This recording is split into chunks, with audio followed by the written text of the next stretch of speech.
Royal tell stories में आपका स्वागत है। तो चलिए शुरू करते हैं आज की कहानी। लाल रोशनी पूरे कमरे में फैल चुकी थी। आर्यन, अनन्या, कबीर और सान्या चारों तरफ से हथियारबंद लोगों से घिर चुके थे। स्पीकर पर ब्लैक किंग की हंसी गूंज रही थी। मैंने कहा था ना, मेरे द्वीप पर बिना इजाजत कोई नहीं आता।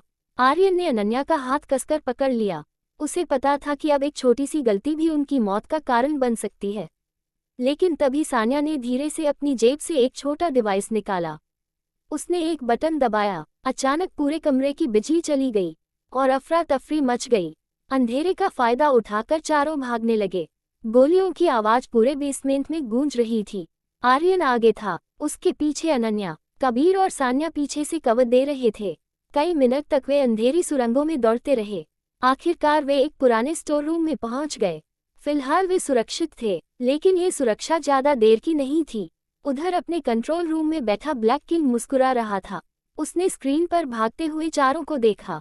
उन्हें भागने दो, उसका एक आदमी हैरान हो गया। सर, ब्लैक किंग हंसा, क्योंकि असली खेल अभी शुरू हुआ है।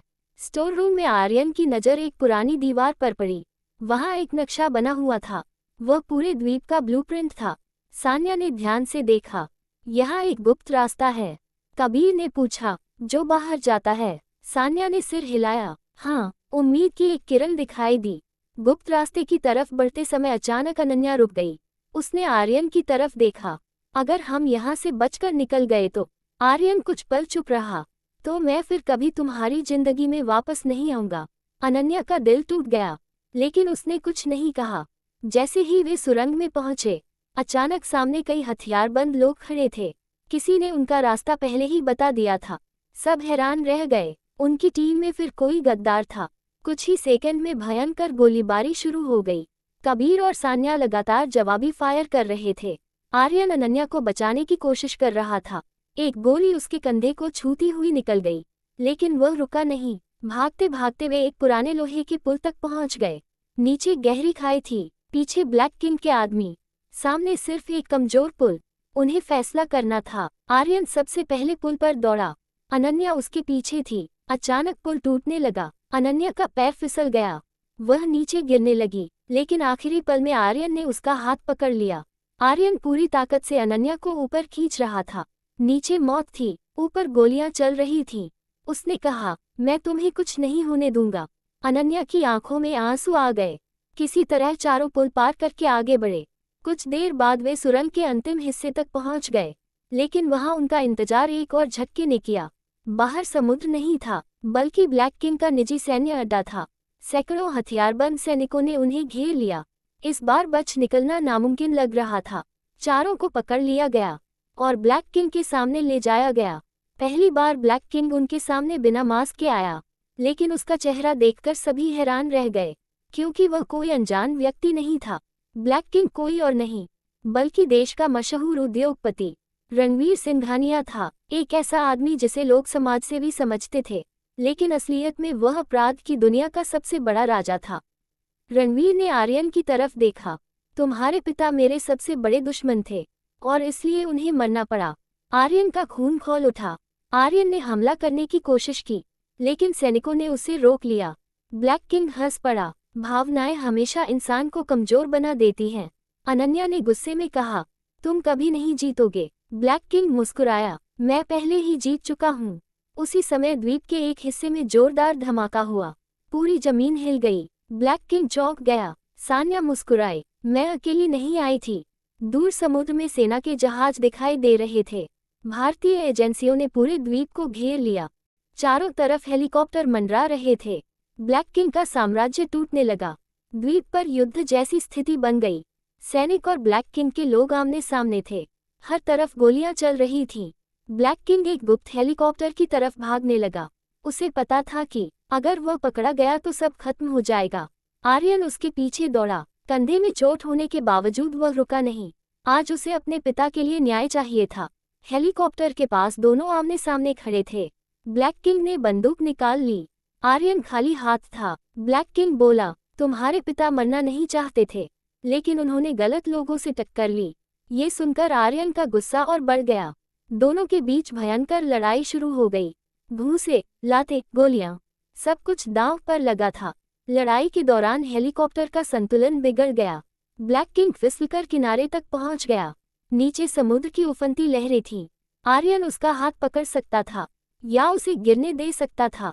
कुछ सेकंड के लिए समय रुक गया। आर्यन ने उसका हाथ पकड़ लिया। ब्लैक किंग हैरान रह गया। तुम मुझे बचा रहे हो? आर्यन बोला, मैं तुम्हारी तरह नहीं हूँ। जैसे ही सैनिक ब्लैक किंग को गिरफ्तार करने पहुंचे, अचानक एक स्नाइपर की गोली चली। धाएं! गोली सीधे ब्लैक किंग के सीने में लगी। सभी स्तब्ध रह गए। ब्लैक किंग जमीन पर गिर पड़ा, लेकिन मरने से पहले उसने सिर्फ एक बात कही, तुम लोग अभी भी असली दुश्मन को नहीं जानते। और उसकी सांसें थम गईं। सभी के चेहरों पर डर था, क्योंकि अगर ब्लैक किंग असली दुश्मन नहीं था, तो फिर असली दुश्मन कौन था? स्नाइपर की गोली लगने के बाद ब्लैक किंग जमीन पर गिर चुका था। उसके सीने से लगातार खून बह रहा था। चारों तरफ सैनिक दौड़ रहे थे, लेकिन उसकी सांसें तेजी से टूट रही थीं। आर्यन उसके पास घुटनों के बल बैठ गया। स्नाइपर कौन था? उसने गुस्से में पूछा। ब्लैक किंग ने कमजोर हंसी हंसी। तुम लोग अभी भी कुछ नहीं जानते। उसकी आंखें धुंधली हो रही थीं। मैं सिर्फ एक मोहरा था, असली राजा। वह बोलते बोलते रुक गया। आर्यन चिल्लाया, कौन है असली राजा? ब्लैक किंग ने आखिरी बार आंखें खोलीं और सिर्फ 2 शब्द कहे, शैडो सर्कल। इसके बाद उसकी सांस हमेशा के लिए रुक गई। लेकिन उसकी मौत अपने साथ एक नया तूफान छोड़ गई। दिल्ली लौटने के बाद देश की सबसे बड़ी जांच एजेंसियां इस नए नाम की जांच में जुट गईं। लेकिन हैरानी की बात यह थी कि किसी भी सरकारी रिकॉर्ड में शैडो सर्कल का कोई जिक्र नहीं था, जैसे वह संगठन कभी अस्तित्व में ही नहीं था। सान्या ने बताया, शैडो सर्कल कोई साधारण गैंग नहीं है।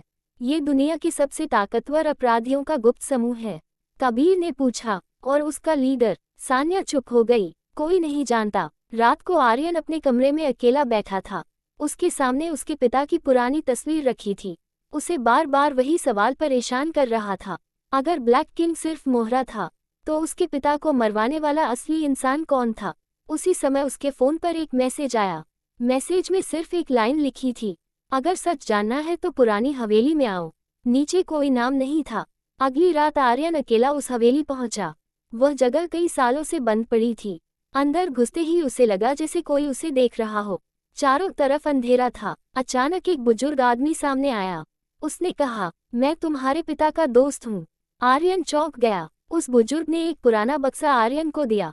उसमें उसके पिता की डायरी थी। डायरी के पहले पन्ने पर लिखा था, अगर यह डायरी आर्यन तक पहुंचे, तो समझना कि मैं हार चुका हूँ। आर्यन की आंखें भर आईं। डायरी में लिखा था कि उसके पिता वर्षों से एक गुप्त संगठन की जांच कर रहे थे।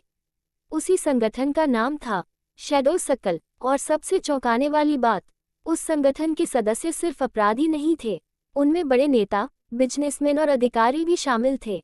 डायरी के आखिरी पन्ने पर एक नाम लिखा था, फैंटम, और उसके नीचे लिखा था, अगर मैं मारा गया तो समझना कि फैंटम ने मुझे खत्म करवाया है। आर्यन की रूह कांप गई। उसी समय कबीर को एक वीडियो मिला। वीडियो देखकर उसके होश उड़ गए। वीडियो में विक्रम था, जिंदा, मुस्कुराता हुआ। सरप्राइज! विक्रम हंसा। मुझे मारना इतना आसान नहीं है। विक्रम ने कहा, ब्लैक किंग गया, लेकिन खेल अभी खत्म नहीं हुआ, क्योंकि अब मैं फैंटम के साथ हूँ। वीडियो खत्म हो गया। कमरे में सन्नाटा छा गया। अनन्या को फिर वही पुराना डर सताने लगा। उसे लग रहा था कि यह लड़ाई कभी खत्म नहीं होगी। वह नहीं चाहती थी कि आर्यन फिर खतरे में जाए, लेकिन वह जानती थी, अब उसे कोई नहीं रोक सकता। सान्या ने पूरी टीम को बुलाया। उसने बताया कि फैंटम अगले महीने दुबई में एक गुप्त मीटिंग करने वाला है। ये पहली बार था जब उसके बारे में कोई पक्का सुराग मिला था। आर्यन, कबीर और सान्या दुबई पहुंचे। उन्होंने एक लग्जरी होटल में फैंटम के आदमियों की मीटिंग ट्रैक की, लेकिन फैंटम खुद वहां नहीं आया। उसने फिर सबको धोखा दे दिया। टीम के एक सदस्य ने उनकी जानकारी लीक कर दी। कुछ ही मिनटों में उन पर हमला हो गया। होटल के अंदर गोलियां चलने लगीं। आर्यन और कबीर ने किसी तरह हमला रोक दिया, लेकिन इस लड़ाई में सान्या घायल हो गई। उसके कंधे में गोली लगी थी। अगली सुबह उन्हें एक पार्सल मिला। अंदर एक काला मास्क था और एक चिट्ठी। उसमें लिखा था, तुम लोग मुझे खोज रहे हो, लेकिन मैं हमेशा तुमसे 2 कदम आगे हूँ। फैंटम। उसी दौरान एक पुरानी फाइल में रिया का नाम सामने आया। कबीर को यकीन नहीं हुआ, लेकिन सबूत साफ थे। रिया का किसी न किसी तरह शैडो सर्कल से संबंध था। जब रिया से सवाल किया गया तो वह रो पड़ी। उसने बताया कि उसके पिता कभी शैडो सर्कल के सदस्य थे, लेकिन उसने कभी यह बात किसी को नहीं बताई। उस रात रिया अचानक गायब हो गई। उसका फोन बंद था, घर खाली था, बस एक खून से लिखा संदेश मिला, दूर रहो। कुछ घंटों बाद एक वीडियो कॉल आई। रिया कुर्सी से बंधी हुई थी, उसके पीछे विक्रम खड़ा था। विक्रम बोला, अगर रिया को जिंदा देखना चाहते हो तो मेरे पास आओ, अकेले। अगली रात आर्यन अकेला पुराने बंदरगाह के गोदाम पहुंचा, लेकिन अंदर पहुंचते ही उसने देखा वहां सैकड़ों हथियारबंद लोग मौजूद थे। विक्रम फिर उसे फंसा चुका था, लेकिन इस बार आर्यन तैयार था। कबीर और सान्या पहले से वहां छिपे हुए थे। गोदाम के अंदर भयंकर लड़ाई शुरू हो गई। चारों तरफ गोलियां चल रही थीं, विस्फोट हो रहे थे और लोग चीख रहे थे। काफी संघर्ष के बाद कबीर रिया तक पहुंचा। उसने उसके बंधन खोल दिए। रिया आखिरकार आजाद हो गई, लेकिन तभी दीवार पर लगा टाइमर चालू हो गया। 10 मिनट, पूरा गोदाम उड़ने वाला था। बम को रोकने के लिए किसी एक को पीछे रुकना था।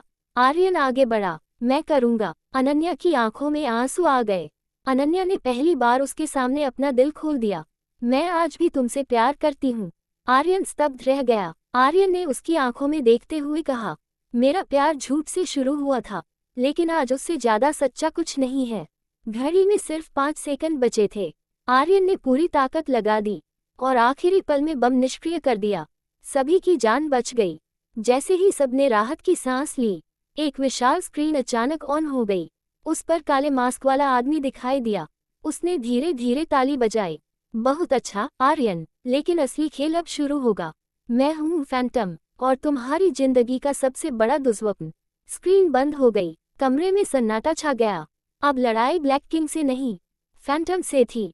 अगर आपको ये कहानी पसंद आए हो तो रॉयल टेल स्टोरीज को सब्सक्राइब करें, लाइक करें और